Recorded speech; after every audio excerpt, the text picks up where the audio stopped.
Oke, Assalamualaikum warahmatullahi wabarakatuh. Bertemu lagi teman-teman di mata kuliah Nutrisi Tanaman dan Kesuburan Tanah ya. Hari ini sudah ada di pertemuan ketiga berarti ya, dalam mata kuliah NTKT. Nah, dalam pertemuan kali ini kita akan membahas mengenai hubungan unsur hara. Kali ini unsur hara mikro ya dengan pertumbuhan tanaman. Minggu kemarin kan sudah ya kita belajar apa sih hubungan unsur hara makro ya, NPK, itu dengan pertumbuhan tanaman. Nah, sekarang kita akan membahas lebih ke unsur hara mikronya nih. Apa sih pengaruh unsur hara mikro atau hubungannya terhadap pertumbuhan tanaman ya.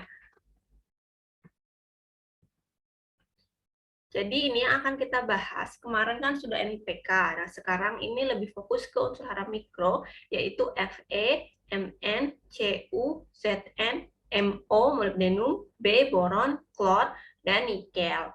Jadi, apa sih fungsi unsur hara esensial berarti ini ya, yang dibutuhkan oleh hampir seluruh tanaman. Sedangkan kalau yang ingat yang fungsional yang kemarin kita sudah bahas itu seperti Na, Si, kobalt itu adalah nutrisi bukan yang esensial tapi lebih ke fungsional, di mana dia itu memang berpengaruh atau baik tapi untuk atau dibutuhkan tapi hanya untuk beberapa tanaman saja. Nah, ini kita lebih fokus ke yang esensialnya ya, yang ada berapa nih? 1, 2, 3, 4, 5, 6, 7, 8 ini ya. Jadi kita fokus ke unsur hara mikro esensial dulu. Berbeda dengan unsur hara makro yang kemarin kita sudah bahas, di mana satu unsur hara seperti nitrogen itu banyak banget fungsinya ya, hampir di seluruh di seluruh bagian tanaman itu ditemukan seperti itu. Jadi memang konsentrasinya tinggi di tanaman untuk unsur hara N ini. Gitu sama juga dengan unsur P atau unsur K. Sedangkan unsur-unsur hara mikro ini biasanya ditemukan dalam jumlah yang lebih sedikit di dalam tanaman, tapi memang juga memiliki fungsi yang spesifik gitu. Jadi fungsinya biasanya unsur hara mikro ini lebih spesifik dibandingkan dengan unsur hara makro yang memang fungsinya lebih banyak seperti itu. Kita breakdown satu-satu ya. Itu yang pertama kita bahas itu mangan. Nanti kita akan bahas mengenai fungsinya dan juga nanti kita lihat gejala kekurangannya seperti apa. Untuk mangan sendiri itu ada beberapa fungsinya. Yang pertama dia itu salah satu pembentuk protein dan enzim superoxide dimutase. Apa sih Bu superoxide dimutase ini yang ada? Jadi si superoxide dimutase itu adanya di transport elektron ya. Nah, kenapa kok ada di transport elektron? Jadi kalau kalian ingat pelajaran MK Vistan ya, di mana ketika dia itu ada fotosistem 2, dia membutuhkan elektron donor ya. Elektron donor itu didapatkan dari proses pemecahan air kan ya, ingat air dipecah, hidrogen, oksigennya dipecah gitu ya, nanti dia bisa mengeluarkan elektron. Nah, biasanya yang terjadi pada tanaman adalah ketika elektron itu dikeluarkan dan dia menghasilkan oksigen kan ya, H2O dipecah jadi H dan O misalnya. Nah, ketika O itu nanti bergabung menjadi oksigen dan dia kalau bersinggungan dengan elektron, itu nanti dia akan menjadikan satu zat yang cukup berbahaya untuk tanaman. Makanya ada yang namanya enzim superoxide dimutase, di mana enzim ini dia akan membongkar dalam tanda kutip senyawa yang berbahaya itu. Seperti itu. Jadi sangat diperlukan ya mangan ini. Nah, dalam sistem enzim dia juga penting untuk aktivasi beberapa enzim ya, sama seperti K. Cuman kali memang hampir dibutuhkan lebih banyak enzim di tanaman. Kalau enzim dari mangan itu juga sama, dia juga mengaktifkan tapi hanya beberapa enzim saja. Dia juga merupakan bagian atau ikatan dari RNA polimerase. Dia juga bisa mensintesa RNA transfer ya. Dia juga bisa mensintesa lipids atau lemak ya. Dia juga merupakan komponen enzim NAD malik. Nah, ini kalau ingat kemarin ya, NAD malik merupakan salah satu enzim di mana dia bekerja di siklus C4 ya, siklus tanaman C4. Jadi Mn ini juga dibutuhkan cukup banyak, tetap tidak lebih banyak tapi ya dari unsur hara makro, tapi Mn ini juga cukup dibutuhkan di beberapa step bagian pertumbuhan di mana dia itu betul-betul berpengaruh dalam proses metabolisme. Di sini mungkin metabolisme yang sangat jelas itu adalah fotosintesis ya, baik di transfer elektron ataupun ketika di sini di siklus C4 seperti itu. Yang kedua itu ada klor. Klor ini kan merupakan salah satu mineral garam ya teman-teman. Jadi salah satu mineral garam di mana karena dia itu fungsinya ya sama untuk apa nih? Mineral garam biasanya diperlukan untuk apa sih di dalam tanaman? Itu biasanya dia itu untuk mengatur tekanan osmotik. Ya mungkin teman-teman udah belajar juga nih di biologi atau di Fistan ya, mengenai tekanan osmotik. Jadi tekanan di mana dia itu mengatur air yang keluar masuk dari sel. Nah, sehingga si sel itu memiliki tekanan turgid. Nah, klor ini yang bisa mengatur keluar masuknya atau mengatur tekanan osmotik yang ada di dalam tanaman. Sehingga kalau biasanya kurang klor, dia akan sulit untuk melakukan tekanan osmotik nanti yang berakibat biasanya air akan sulit masuk ke dalam tanaman. Nanti kita lihat gejala-gejalanya ya. Lalu yang ketiga itu ada boron. Ya, boron ini biasanya sangat penting pada fase generatif, tapi pada fase vegetatif dia juga dibutuhkan. Yang pertama itu pada saat translokasi karbohidrat gula ya. Kemarin kita udah belajar dia itu yang paling berpengaruh itu kan ATP dalam fase perpindahan fotosintat atau gula.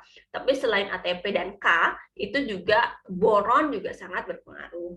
Lalu dia juga membantu Ca ya dalam membentuk struktur dinding sel.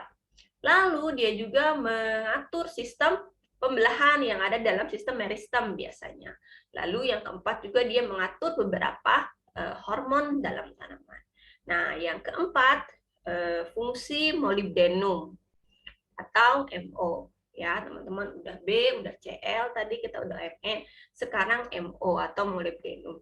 Molybdenum ini sendiri fungsinya cukup spesifik ya, di mana molybdenum ini yang paling mungkin fungsi yang paling penting di dalam tanaman, dia merupakan komponen dari enzim nitrogenase dan nitrat reduktase, di mana kemarin ya di kelas sebelumnya atau di pertemuan sebelumnya kita sudah bahas ketika ada perubahan dari NO3 sampai dari NO3, NO2, NH4 sampai ke asam amino sampai ke protein. Nah, dalam perubahan-perubahannya itu ingat ya, ada enzim yang terlibat. Nah, salah satu enzim yang terlibat itu adalah enzim yang dibuat atau enzim di mana komponennya itu terdapat senyawa atau unsur hara molybdenum. Sehingga kalau molybdenumnya kurang, otomatis asimilasi nitrogen itu tidak akan terjadi. Di mana di sini enzim yang terlibat itu adalah enzim nitrogenase dan nitrat reduktase. Nitrat reduktase itu kan ketika dia merubah nitrat jadi nitrit ya. Nah, kalau itu kan langkah awal sebetulnya ketika perubahan nitrogen di dalam tanaman itu langkah awalnya itu dia mengubah NO3 menjadi NO2 ya, dari nitrat jadi nitrit. Sehingga kalau tidak ada enzim ini otomatis itu tidak akan berjalan, sehingga nanti ya tanaman seolah-olah akan mengalami kekurangan nitrogen. Padahal misalnya sesungguhnya dia mengalami kekurangan molybdenum. Yang kelima ini adalah zinc. Zinc itu juga merupakan salah satu yang paling penting ya unsur hara mikro. Dia itu lebih ke perannya itu dalam pembentukan protein. Kita tahu kalau protein itu hampir ya dibilang semua protein itu dibentuk oleh nitrogen ya, tapi kan yang membedakan satu protein dan protein selanjutnya atau berikutnya itu adalah komponen yang lain. Nah, komponen yang lain ini biasanya diisi oleh unsur-unsur hara mikro yang sudah diketahui adalah lebih dari 80 protein yang ditemukan di tanaman itu dibentuknya oleh zinc gitu. Kenapa zinc ini juga merupakan unsur hara mikro yang penting untuk tanaman. Dia juga sama seperti unsur hara mikro sebelumnya, dia juga mengatur beberapa hormon pertumbuhan. Yang keenam, ini ada koper atau Cu atau tembaga. Nah, tembaga ini biasanya dia juga merupakan membantu pengaktifasian beberapa enzim. Di sini yang disebut adalah enzim oksidase seperti itu. Di mana enzim oksidase ini terlibat dalam proses transport elektron yang ada di fotosintesis. Selanjutnya Fe ya, atau iron. Oh sorry, yang zinc itu bukan besi ya, zinc itu seng. Kalau Fe ini baru besi. Nah, kalau Fe dia itu sebetulnya merupakan salah satu unsur hara mikro yang berpengaruh dalam proses pembuatan klorofil. Jadi, kalau kamu ingat ya di mata kuliah Fistan, sebetulnya klorofil itu kan pembentuknya sebenarnya nggak ada Fe-nya. Yang di dalam klorofil itu kan adanya nitrogen dan magnesium ya. Tapi Fe ini sebetulnya walaupun tidak menjadi komponen struktural dalam pembuatan klorofil ya, bukan merupakan komponen struktural klorofil, tapi dia itu membantu proses pembuatan klorofil seperti itu, dan dia juga menjaga struktur dan fungsi dari kloroplas. Kloroplas itu berarti tempatnya tempat di bagian daun yang memiliki pigmen klorofil ya. Yang terakhir nih, itu adalah nikel atau Ni. Nikel atau Ni ini juga sebetulnya tidak dibutuhkan dalam jumlah yang cukup banyak ya, teman-teman. Biasanya nikel ini diperlukan untuk membentuk enzim urease, di mana enzim ini biasanya membantu tanaman dalam proses penguraian urea. Urea itu kan dia biasanya terikat ya. Nah, sebetulnya untuk menguraikannya itu butuh enzim, namanya itu enzim urease. Walau memang jumlahnya tidak terlalu besar seperti itu, tapi tetap diperlukan. Makanya Ni ini masuk menjadi salah satu unsur hara mikro yang esensial. Nah, sekarang kita akan bahas ke gejala defisiensinya ya, kekurangannya.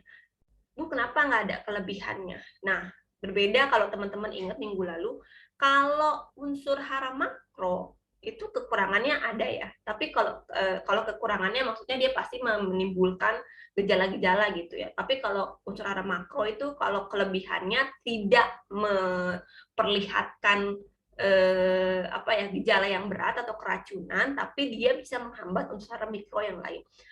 Kalau unsur hara mikro, karena kebanyakan tadi teman-teman tahu unsur hara mikro itu merupakan unsur hara metal kayak Fe ya, zinc, Cu maksud saya, Mo itu kan komponen metal.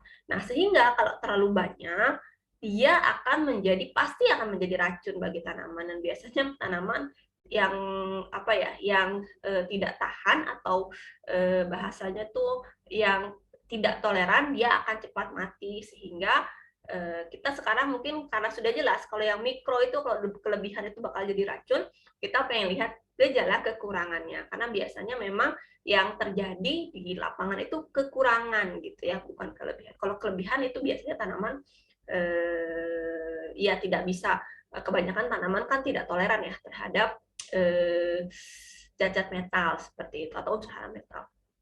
Sehingga sekarang kita bahasnya itu gejala defisiensinya dulu. Yang pertama itu Fe, karena teman-teman tahu tadi ya, Fe itu membantu membentuk klorofil, walaupun bukan komponen strukturalnya, tapi membantu. Sehingga kalau misalnya tidak atau kurang Fe, pasti daun-daun itu akan mengalami kekurangan klorofil, di mana dia akan mungkin tidak menjadi hijau tapi lebih kuning seperti yang ada di gambar. Lalu apa Bu bedanya dengan nitrogen biasanya? Nah, kemarin kan saya udah kasih pertanyaan ya, kenapa nitrogen itu terlihat di daun tua? Berbeda dengan nitrogen yang terlihat kekurangan unsur haranya itu di daun tua ya. Kalau unsur Fe itu biasanya kekurangannya terlihat di daun muda. Nah, ini mungkin sekalian saya jawab ya. Saya belum lihat tugas kalian, tapi di sini saya akan jawab. Jadi kenapa kalau nitrogen itu kelihatannya dia yang lebih tua? Itu karena unsur-unsur hara makro N, P, K itu sifatnya sangat mudah bergerak di dalam tanaman. Jadi ketika dia sudah masuk ke tanaman nih, otomatis kan ketika tanaman itu tumbuh, yang pertama muncul itu kan daun yang pertama muncul nanti kan akan menjadi daun tua ya. Ini muncul nih daun pertama, nanti dia lebih tinggi kan di sini akan ada daun lagi, sehingga yang pertama kali tumbuh daun ini menjadi daun tua seperti itu. Nah, ketika dia tumbuh di tengah-tengah jalan, misalnya di sini kekurangan nih nitrogennya atau P atau K, otomatis daun yang tua ini karena sifatnya unsur hara makro itu mudah untuk bergerak, otomatis yang ada di daun tua dia akan mendegradasi atau dia akan memecahkan diri, terus dia akan memberikan unsur hara makro yang tadi yang di daun tua tadi memberikannya ke daun muda seperti itu. Nah, itulah sebabnya kenapa kalau unsur hara makro kalau kekurangan itu di daun tua, karena tadi dia mudah bergerak dan ketika sudah ada kekurangan di daun muda dia akan ambil dari daun tua. Jadi bergerak gitu ya. Nanti kita bahas di materi selanjutnya ya mengenai translokasi nitrogen gitu. Jadi perpindahan dari satu bagian tanaman ke bagian tanaman yang lainnya. Nah, berbeda dengan unsur hara makro, mikro ini biasanya dia tidak mudah bergerak atau cenderung ya sudah kalau misalnya ada di daun tua ya dia nggak bisa pindah ke daun muda seperti itu. Dan itulah unsur-unsur hara mikro, sama dengan Fe. Kalau misalnya dia ada kekurangan ketika sudah di tengah-tengah pertumbuhan ya otomatis daun muda nanti yang akan mengalami kekurangan Fe, bukan yang ada di daun tua karena tidak bisa berpindah seperti itu. Ya, jadi daun mudanya menguning dan ada penurunan kadar pigmen karena pigmen kan pigmen klorofil maksudnya ya, pigmen hijau daun seperti itu. Lalu yang kedua kekurangan, saya ambil dulu casan karena takut.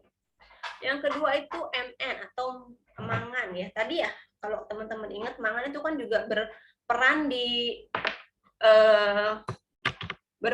di translokasi elektron transport yaitu di fotosintesis. Makanya ketika biasanya dia itu kekurangan Mn pasti akan yang pertama terlihat itu di daun. Sama, sebelum daunnya akan menjadi lebih kuning seperti itu. Tapi berbeda dengan Fe, kalau Mn ini dia terlihat di daun yang muda sampai yang di agak-agak tengah nih. Tapi lebih banyak menyebar ke daun tua. Jadi di daun mudanya ada, tapi dia juga ada di daun tua yang menandakan kalau unsur hara Mn itu lebih mudah bergerak daripada Fe. Tapi tetap ya tidak sefleksibel unsur hara makro perpindahannya seperti itu. Oke. Zn tadi teman-teman ya, Zn itu merupakan atau zinc atau seng, dia itu merupakan pembentuk dari lebih dari 80 protein yang ada di tanaman, sehingga kalau tidak ada protein, tidak bisa membuat protein tersebut, biasanya tadi tanaman itu akan cenderung tumbuh lebih kerdil seperti itu. Ruas batangnya memendek, daunnya mengecil gitu. Jadi dan juga terjadi klorosis atau pengurangan atau klorosis itu kan berarti dia perubahan atau menguning daun, klorosis itu ya. Jadi kalau klorofil kan dia itu hijau. Kalau klorosis itu berarti dia kehilangan klorofil, di mana daun itu menjadi kuning. Nah, kalau nekrosis Jadi klorosis pada daun muda dan intermediator serta nekrosis. Nekrosis itu berarti si selnya itu sudah mati gitu. Jadi biasanya kalau klorosis itu warnanya kuning, kalau sudah nekrosis itu warnanya jadi hitam karena selnya sudah mati. Lalu ada juga tembaga atau CU. Nah, ini juga dia sama membuat daun muda itu menjadi kuning dan kerdil, tapi memang berbeda ya, dia lebih di ujung-ujung daun seperti ini. Dan juga daun menjadi lemah dan pucuk mengering, serta batang dan tangkal juga mengering. Nah, kalau teman-teman lihat di sini ya, ini daunnya tuh mirip seperti terkena penyakit ya, tapi saya dapatkan gambar ini memang dia itu kekurangan CU, bukan karena penyakit. Nah, ini pertanyaan saya nih selanjutnya yang teman-teman jawab ya. Ini juga nanti insya Allah kita akan bahas juga di pertemuan terakhir. Apa sih yang membedakan satu tanaman ini,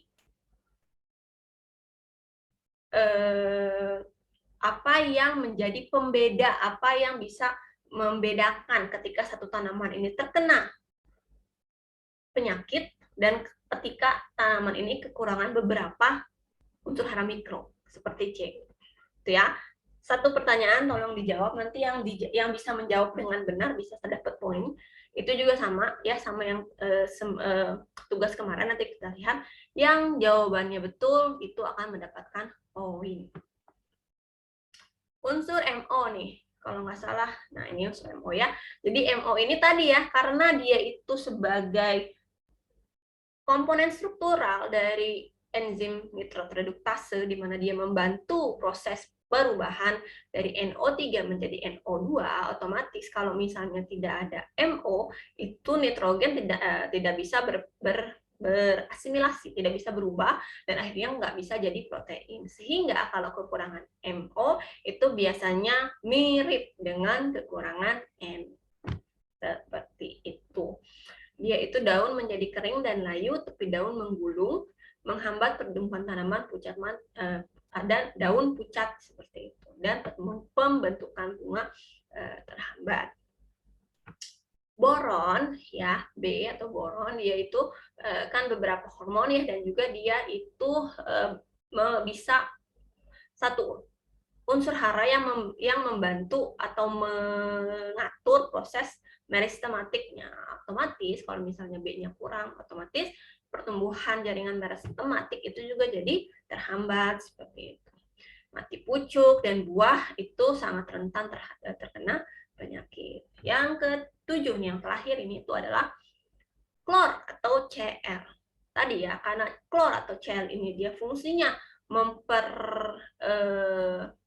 memperlancar atau mengatur tekanan osmotik keluar masuknya air ke dalam sel. Otomatis kalau misalnya Cl-nya kurang, otomatis pengaturan osmotik itu akan menjadi tidak baik, sehingga biasanya daun itu akan menjadi lemah dan layu, baik dia itu kekurangan air ataupun justru kelebihan, karena sistemnya itu sistem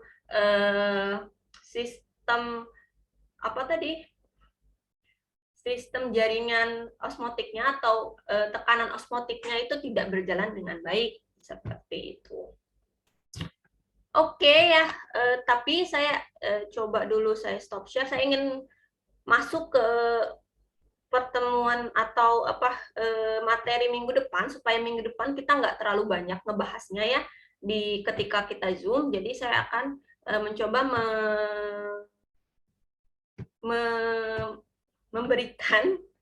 mencoba untuk menjelaskan sedikit mengenai pertemuan kita minggu depan sebetulnya, biar nanti ketika ketemu kita nggak banyak membahas materi, tapi lebih langsung nanti kita materinya sedikit langsung ke tanya jawab ya, atau diskusi.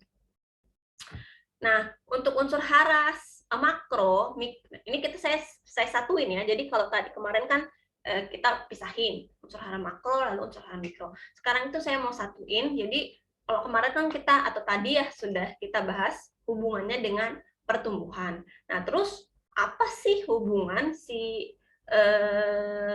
unsur hara makro dan mikro itu terhadap hasil. Apa bedanya seperti itu? Emang apakah unsur hara yang pada fase yang berpengaruh pada fase vegetatif itu akan, atau pada pertumbuhan tanaman itu akan sama berpengaruhnya pada fase generatif atau hasil tanaman? Belum tentu. Kita lihat ya. Ini saya dapatkan dari beberapa jurnal. Nanti kalian teman-teman bisa lihat ini beberapa jurnalnya. Nah, ini pengaruh unsur hara. Jadi unsur hara itu pada fase generatif, tidak semua unsur hara itu sebetulnya dibutuhkan dalam jumlah yang banyak pada fase generatif. Beberapa elemen atau unsur hara yang sangat diperlukan pada fase generatif atau pada fase panen gitu ya, akan panen gitu ya, atau pada proses hasil tanaman, itu tidak semuanya berpengaruh langsung, atau bisa maksudnya gini, tidak semua unsur hara itu sama pengaruhnya gitu. Ada beberapa unsur hara yang memang dia lebih berpengaruh pada fase generatif daripada fase vegetatif. Ada juga yang lebih berpengaruh pada fase vegetatif daripada fase generatif. Ini teman-teman saya harap bisa paham ya. Tapi kalau misalnya Bu, saya belum paham maksudnya nih vegetatif, generatif apa gimana, silahkan dicatat dan diajukan pertanyaan biar kita bahas sama-sama. Karena nanti saya takutkan kalau kalian nggak paham, nanti di ujian juga tidak bisa menjawab pertanyaan seperti itu. Jadi kalau memang tidak paham, tolong ditanyakan ya teman-teman ya. Jangan sampai udah nggak paham tuh sudah aja gitu ya. Apalagi kita dengan proses yang sekarang itu online, jadi tidak bisa ketemu langsung, nggak bisa ngejelasin langsung, itu juga berpengaruh. Takutnya teman-teman juga nggak paham gitu ya. Jadi kalau ada yang tidak dimengerti, tolong saya mohon ditanyakan saja ya. Kita balik lagi, jadi ada beberapa elemen atau unsur hara yang sangat berpengaruh pada fase generatif, yaitu unsur hara yang pertama adalah P, K, Ca, Mg, B, dan zinc. Itu kelompok pertama, yaitu kelompok unsur hara yang sangat berpengaruh pada fase generatif. Tapi ada juga kelompok kedua, di mana dia itu juga berpengaruh atau berperan, tapi tidak lebih besar daripada kelompok yang pertama tadi, yaitu nitrogen, sulfat atau sulfur, molibdenum, Cu, dan Mn. Gitu. Nah, yang nutrisi pada grup kedua ini, dia masih berperan, maksudnya ada fungsinya pada fase generatif, tapi tidak sebesar fungsinya pada fase vegetatif seperti itu. Nah, lalu tadi sebenarnya ada beberapa ya yang tidak saya sebutkan, contohnya nikel dan klorin. Ternyata tidak semua unsur hara itu berpengaruh langsung pada hasil tanaman. Contoh unsur hara yang tidak berpengaruh langsung, maksudnya tidak berpengaruh langsung itu tidak apa ya? Tidak langsung apa ya, fungsinya itu tidak ada di fase generatif, tapi misalnya kayak klorin ya, dia itu kan membantu keluar masuknya air ya, osmosis. Memang pada mungkin dalam fase pembentukan buah, bunga, dia nggak terlalu tidak berpengaruh gitu, tidak berperan. Tapi ya tetap aja kalau misalnya airnya kurang gitu ya, atau klornya kurang, jadi tingkat tekanan osmotiknya terganggu, ya pasti pembentukan pembentukan bunga, buah juga akan terganggu seperti itu. Tapi nggak langsung gitu ya. Saya harap teman-teman paham. Jadi pengaruhnya tuh nggak langsung, tapi tidak langsung tuh maksudnya tidak terlibat dalam proses metabolisme penumbuhan bunga atau pembentukan bunga atau pembesaran buah, tapi dia lebih ke tadi fase vegetatif gitu ya. Oke, kita masuk ke yang pertama dulu ya. Nanti kita mungkin bahasnya mengenai nitrogen sama fosfat dulu deh, fosfat nanti K dan yang lainnya nyusul ya. Nah, nitrogen itu sebetulnya juga sangat diperlukan nggak? Kalau tadi ya kita lihat kalau nitrogen itu sebetulnya lebih berpengaruh pada fase vegetatif, di mana dia itu membantu tanaman membentuk batang, daun, akar gitu ya. Tapi pada fase generatif sebetulnya dia itu tidak terlalu diperlukan. Bahkan kalau teman-teman nanti justru menambahkan nitrogen pada fase generatif, itu justru akan menghambat proses pembungaan dan malah terus meningkatkan proses vegetatif ya. Makanya kalau teman-teman tahu yang apa namanya, yang budidaya tanaman padi, petani itu kan ngasih nitrogennya itu pada awal fase vegetatif sampai akhir fase vegetatif. Ketika dia masuk generatif itu sudah nggak dipupuk nitrogen lagi. Kenapa? Karena kalau dipupuk nanti dia tidak akan berbunga gitu. Tapi diperlukan nggak nitrogen pada fase generatif? Jawabannya adalah diperlukan. Untuk apa sih? Nanti kita bahas. Di sini kita lihat dulu ada diagram atau diagram mengenai total nitrogen di dalam daun. Ini tuh total nitrogen di dalam daun. Di mana total nitrogen ini menurun di dalam daun. Kan tadi ya nitrogen itu dia itu berpindah ya, mudah berpindah. Nah, ternyata pada fase generatif nitrogen yang ada di dalam daun itu menurun. Pertanyaannya, kemanakah nitrogen yang ada di dalam daun tersebut? Nah, kita lihat ya. Kenapa kok bisa tanaman itu memindahkan unsur hara nitrogen? Nah, biasanya proses pemindahan ini juga atau penguningan daun itu juga sering disebut proses senesens ya, atau perubahan nih. Itu namanya proses senesens, di mana dia itu proses translokasi nitrogen dari daun ke tempat lainnya.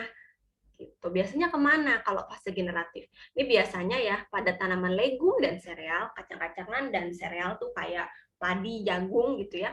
Dia itu nitrogen yang ada di daun itu akan berpindah dari daun ke bulir sereal ataupun bulir legum. Di mana kan di dalam legum dan sereal dia itu memerlukan protein yang cukup tinggi. Protein itu dibentuknya oleh nitrogen. Nah, pada fase generatif, nitrogen kan udah nggak disuplai lagi dari tanah.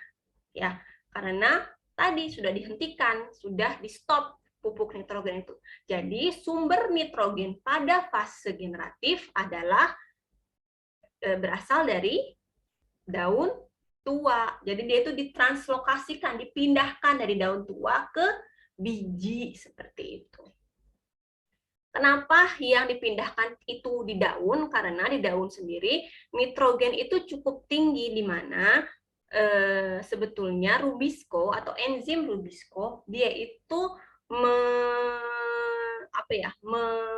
memerlukan atau mengandung 50% total protein yang ada di dalam daun gitu. Otomatis memang cukup tinggi ya kandungan nitrogen dalam daun. Itulah kenapa pengisian bulir, pengisian polong itu memerlukan proses senesens. Ketika itu dia memindahkan nitrogen yang ada di dalam daun tua ke dalam bulir-bulir padi, bulir jagung, atau ke dalam polong tanaman kacang-kacangan seperti itu. Nih, jadi itu namanya translokasi atau sering disebut juga remobilisasi nitrogen dari daun ke biji tanaman. Nah, di sini kita berbicaranya mengenai legum dan sereal ya, di mana memang presentasinya cukup tinggi ya. Jadi remobilisasi nitrogen ini bisa bervariasi dari 50 sampai 90%. Jadi maksudnya gimana?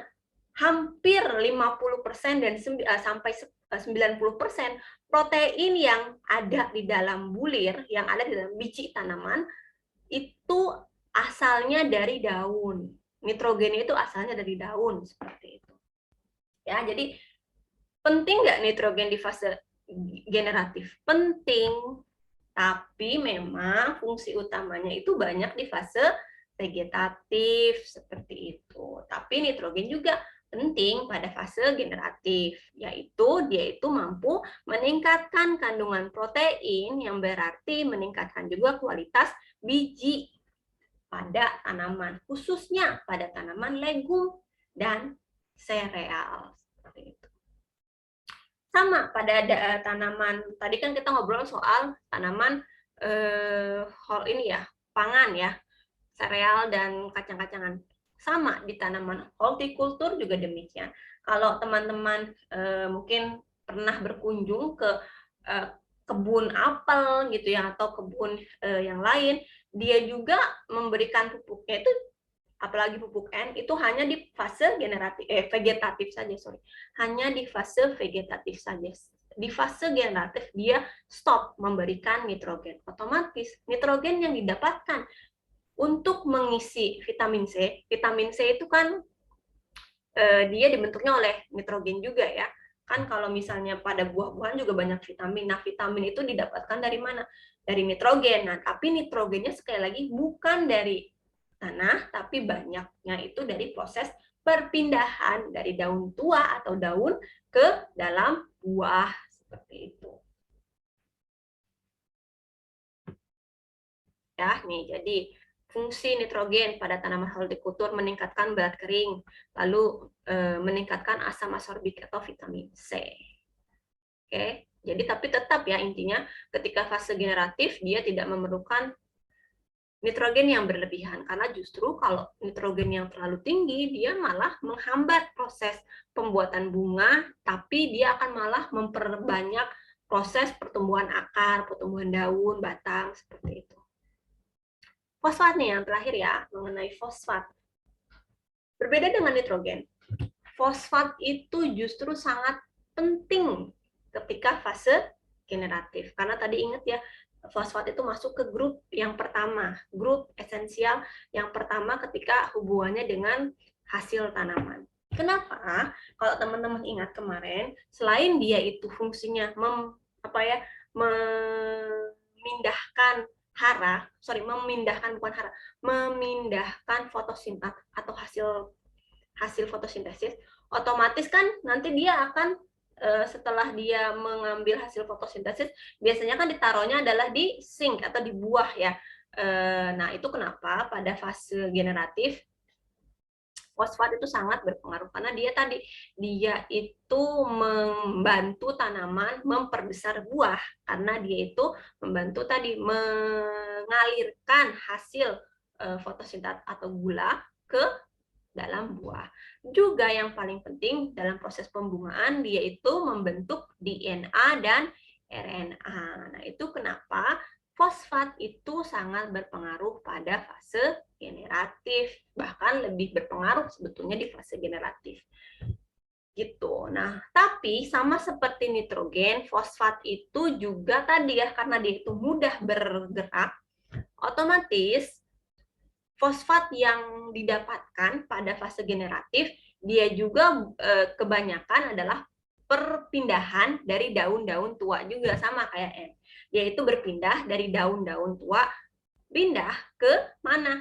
Ke dalam membantu proses pembungaan atau dari pembentukan atau pembesaran buah. Seperti itu. Sama kayak N ya. Jadi kasusnya itu dia berpindah dari daun ke bagian-bagian lain yang lebih membutuhkan, yaitu pembentukan bunga ataupun pada fase pembentukan buah dan pematangan buah, seperti itu. Lalu, nih, fungsi fosfat pada fase generatif.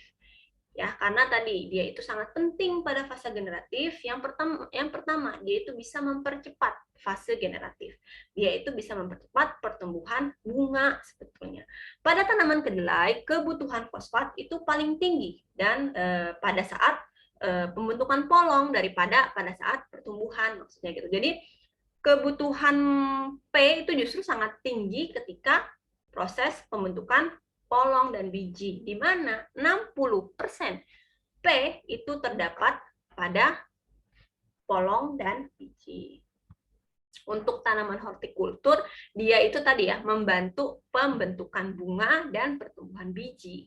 Juga dia bisa memaksimalkan perkembangan kuncup calon bunga. Fosfat meningkatkan potensi pembentukan buah dengan meningkatkan banyaknya pembungaan seperti itu ya. Jadi sama, sebetulnya sama seperti N, dia itu tidak pada fase generatif, dia itu dihasilkan atau diambil dari bunga-bunga jadi sama seperti N, fosfat itu juga didapatkan tanaman pada fase generatif itu dari daun-daun tua gitu. Tapi justru fosfat ini berbeda dengan N-nya itu adalah dia itu lebih diperlukan pada fase generatif, yaitu pada saat proses pembentukan bunga dan pembentukan buah gitu ya. Itu fosfat. Jadi memang sangat diperlukan pada fase generatif. Oke, mungkin untuk kalium kita bahas minggu depan aja ya, karena ini udah takut sudah kelamaan saya, teman-teman. Sekali lagi saya minta mungkin nanti tugasnya itu melakukan proses dirangkum ya dari tadi apa yang sudah saya jelaskan, dan juga tadi ada beberapa pertanyaan, satu pertanyaan yang mohon dijawab, nanti saya lihat siapa yang bisa jawab, itu saya akan berikan bonus tambahan.